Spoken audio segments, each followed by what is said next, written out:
Friends, हमारे channel Indian intellectual में आपका बहुत बहुत स्वागत है। फ्रेंड्स, आज का हमारा टॉपिक बहुत ही इंपॉर्टेंट और इंटरेस्टिंग है क्योंकि यह एक time bound government welfare scheme से रिलेटेड है। आज भी काफ़ी लोगों को इसकी पूरी जानकारी नहीं है, जिसकी वजह से वो इसका एडवांटेज नहीं ले पा रहे हैं। यस फ्रेंड्स, हम बात कर रहे हैं PMAY यानी कि प्रधानमंत्री आवास योजना की। आगे बढ़ने से पहले सब्सक्राइब करना और बेल आइकन प्रेस करना ना भूलें ताकि हम इस तरह के इंटरेस्टिंग टॉपिक्स आपके लिए लाते रहें और आपके पास इसकी इन्फॉर्मेशन टाइमली आ जाए ताकि आप कोई भी वीडियो मिस ना करें। तो आइए आगे बढ़ते हैं। प्रधानमंत्री आवास योजना गवर्नमेंट के द्वारा अफोर्डेबल हाउसिंग प्रोवाइड करने के लिए लॉन्च की गई स्कीम है, जिसका प्राइमरी ऑब्जेक्टिव है हर हिंदुस्तानी को रहने के लिए घर प्रोवाइड करना। यह सरकार द्वारा हाउसिंग फॉर ऑल के मिशन को पूरा करने के डायरेक्शन में एक महत्वपूर्ण कदम है। PMAY को 25 जून 2015 में लॉन्च किया गया था और इसे लॉन्च करने का उद्देश्य था सभी एलिजिबल बेनिफिशरीज को रहने के लिए पक्का घर प्रोवाइड करना। इस मिशन के अंदर सेंट्रल गवर्नमेंट की मदद से नॉमिनेटेड नोडल एजेंसीज सभी एलिजिबल फैमिलीज एंड बेनिफिशरीज को घर प्रोवाइड करती हैं।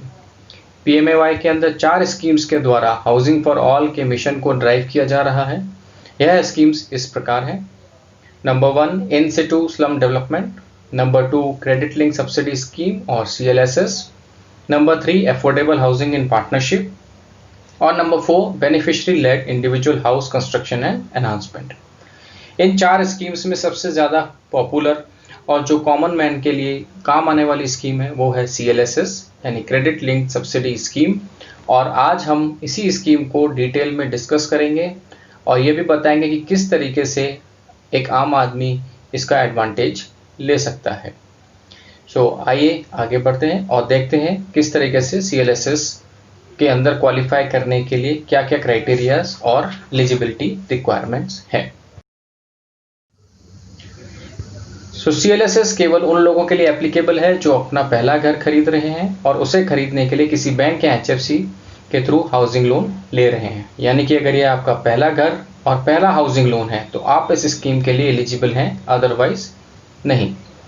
इस स्कीम के अंदर बेनिफिशरीज को उनकी इनकम और प्रॉपर्टीज के आधार पर 4 कैटेगरीज में बांटा गया है: EWS, LIG, MIG-1 और MIG-2। आइए एक एक करके इन कैटेगरीज और इनसे जुड़ी कंडीशंस को समझते हैं। पहली कैटेगरी है EWS यानी economically weaker section. EWS category में वो लोग आते हैं जिनकी सालाना इनकम मैक्सिमम 3 लाख या मंथली इनकम 25,000 रुपये तक होती है। इस कैटेगरी के अंदर आप 323 स्क्वायर फीट कारपेट एरिया की प्रॉपर्टी खरीद सकते हैं। इस कैटेगरी में अधिकतम सब्सिडी की वैल्यू 2.67 लाख है, जो कि 6 लाख तक के लोन पे 6.5% के इंटरेस्ट रेट पर आपको मिलती है। नेक्स्ट कैटेगरी है इसमें LIG यानी low income group. LIG category में वो लोग हैं जिनकी सालाना इनकम 3 लाख से 6 लाख तक होती है। इस कैटेगरी के अंदर आप 646 स्क्वायर फीट कारपेट एरिया तक की प्रॉपर्टी खरीद सकते हैं।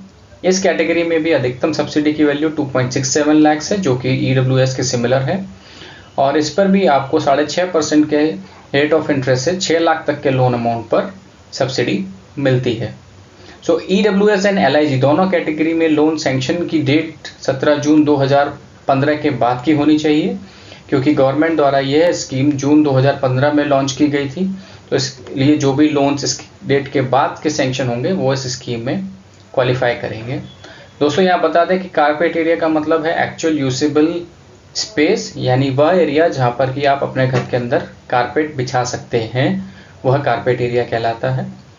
और इसके अलावा एक और इम्पॉर्टेंट चीज़ है जानने के लिए कि EWS एंड LIG में इनकम और प्रॉपर्टी एरिया को छोड़ दें तो बाकी काफ़ी सारी कंडीशंस सिमिलर हैं। आइए अब देखते हैं नेक्स्ट कैटेगरी, जो कि है MIG-1 यानी middle income group 1 category. Middle income group 1 category government के द्वारा जनवरी 2017 में लॉन्च की गई थी। इसको लॉन्च करने का पर्पस था कि EWS और LIG कैटेगरी में जहां छोटे टाउन्स में और सिटीज़ में लोग इसका एडवांटेज ले पा रहे थे, वहीं मेट्रो सिटीज़ यानी दिल्ली, मुंबई वगैरह में जहाँ पे की प्रॉपर्टी की प्राइसेस ज़्यादा हैं, वहाँ पे लोग इसका एडवांटेज नहीं उठा पा रहे थे। उसी को देखते हुए middle income group category 1 and 2 launch की गई थी, जो कि प्राइमरीली मिडिल क्लास के लिए ही टारगेटेड है। So middle income group 1 category में वो लोग आते हैं जिनकी सालाना इनकम 6 लाख से 12 लाख या मंथली इनकम 50,000 रुपये से 1 लाख तक की होती है। इस कैटेगरी के अंदर आप 1722 स्क्वायर फीट कारपेट एरिया तक की प्रॉपर्टी खरीद सकते हैं और इस कैटेगरी में अधिकतम सब्सिडी की वैल्यू 2.35 लाख है, जो कि 9 लाख तक के लोन पर 4% के रेट ऑफ इंटरेस्ट पर आप क्लेम कर सकते हैं। MIG 1 कैटेगरी में लोन सैंक्शन की डेट 1 जनवरी 2017 से बाद की होनी चाहिए, जिसका कि कारण सिंपल है कि यह स्कीम जनवरी 2017 में ही सरकार के द्वारा लॉन्च की गई थी। इसमें फाइनल कैटेगरी है हमारी MIG 2 यानी middle income group 2। MIG 2 category में वो लोग आते हैं जिनकी सालाना इनकम 12 लाख से 18 लाख या मंथली इनकम 1 लाख से 1.5 लाख तक होती है। इस कैटेगरी के अंदर आप 2152 स्क्वायर फीट कारपेट एरिया तक की प्रॉपर्टी खरीद सकते हैं। इस कैटेगरी में अधिकतम सब्सिडी की वैल्यू 2.3 लाख है, जो कि 12 लाख तक के लोन पर 3% के रेट ऑफ इंटरेस्ट पर मिलती है। MIG 1 की तरह ही MIG 2 कैटेगरी में भी लोन सैंक्शन की डेट 1 जनवरी 2017 के बाद की होनी चाहिए।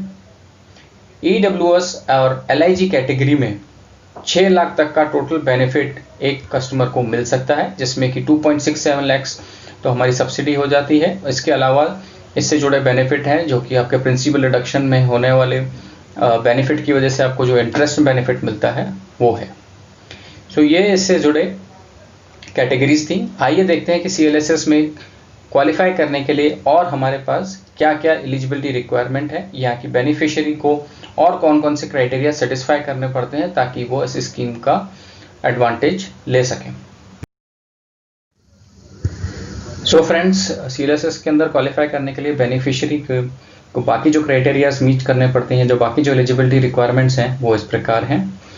नंबर 1, बेनिफिशियरी फैमिली के पास कोई पक्का घर नहीं होना चाहिए, यानी कि ये आपका पहला घर हो और आपका पहला लोन हो।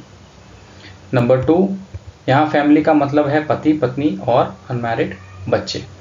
हालांकि इसके अंदर फैमिली का अगर कोई एडल्ट अर्निंग मेंबर है, चाहे वो मैरिड है या अनमैरिड है, वो एलिजिबल होता है। नंबर 4, EWS और LIG कैटेगरी में प्रॉपर्टी की फीमेल ओनरशिप होना मैंडेटरी है, जबकि MIG 1 और MIG 2 में ऐसी कोई कंडीशन नहीं है। यहाँ पर यह जानना भी ज़रूरी है कि CLSS के अंदर क्वालिफाई करने के लिए ये सभी क्राइटेरिया का सेटिस्फाई होना मैंडेटरी है।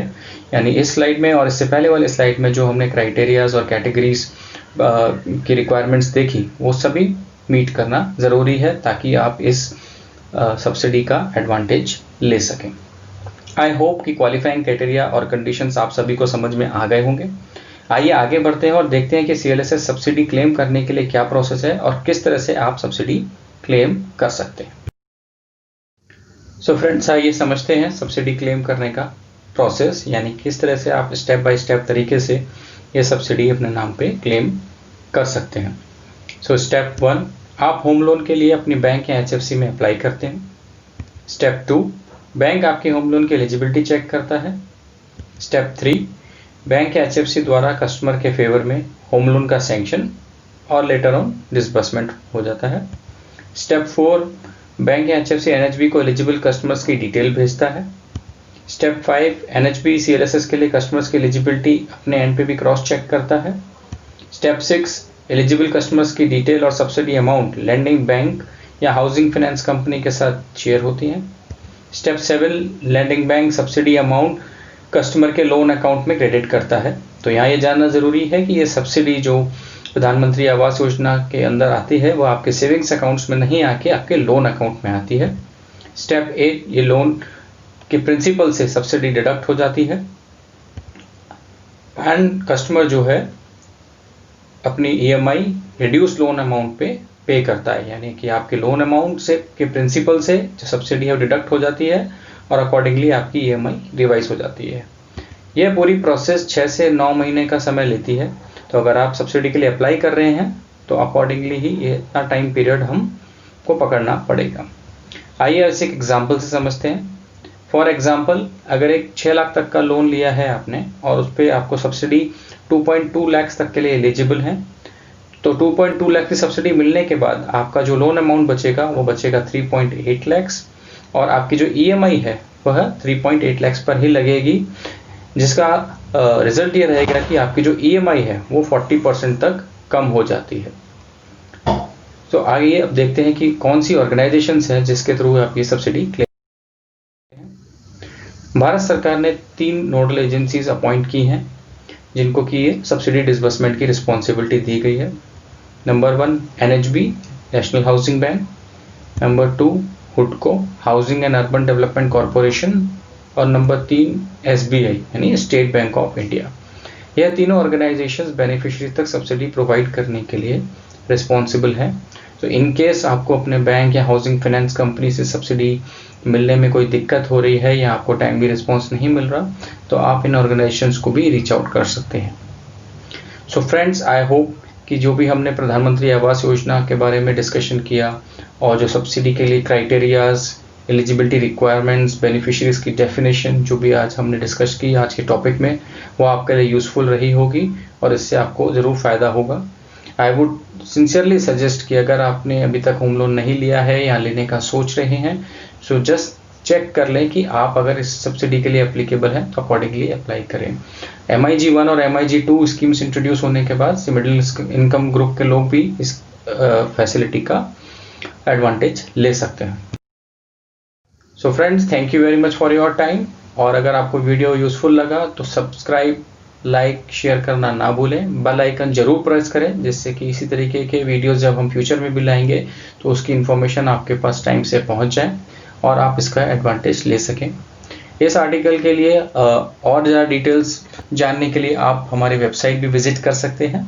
हमने इस आर्टिकल का लिंक भी नीचे डिस्क्रिप्शन बॉक्स में दिया हुआ है। आप हमारी वेबसाइट www.indianintellectual.com पर विजिट करके इसी तरीके के आर्टिकल्स पढ़ सकते हैं जो कि आपके लिए एडवांटेजेस होंगे। So friends, thank you very much again, signing out, take care, bye bye.